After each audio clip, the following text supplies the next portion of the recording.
Hey everybody, what is going on? I hope you guys are all doing well, and welcome to another tutorial video. In this video, I'm going to be explaining to you guys how you can edit the navigation bar on the top of your site on Squarespace. So let's get right into it. Now, as you can see, this here is my navigation bar, which has all of these buttons, which will take me to different pages on my site.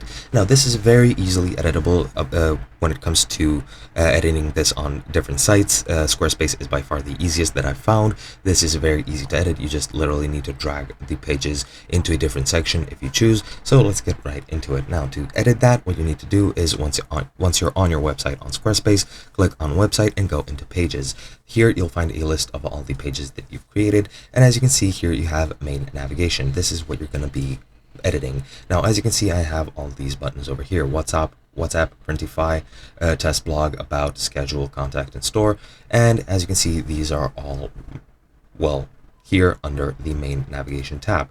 To add them or remove them, you literally just need to drag them over to their designated spot. For example, if I want to change the position of WhatsApp to almost the end, this is where you need to place it. Pretty much the lower it is, the more to the right of your test or your navigation bar it will be.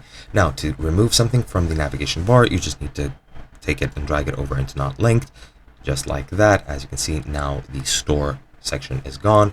You can do that with any other sections that you want. For example, the Printify and about section, I'll drag over into not linked, and as you can see, they are all gone from the navigation. To add something back, you can easily just go ahead and drag it under main navigation, and that is pretty much all you need to do to edit your bar. It is literally as easy as that. As you can see, it just changes by default. You also have all of these other buttons which you can set up. These are edited through your editor. These are just buttons which you can then click on and then just edit them to link to other pages and things like that. As you can see, you can change your logo as well. You can change the login button as well by double clicking it, or just add or remove it. And yeah, that is basically how you change your main navigation on your Squarespace site. Hope you guys enjoyed, and I'll be seeing you guys in another video.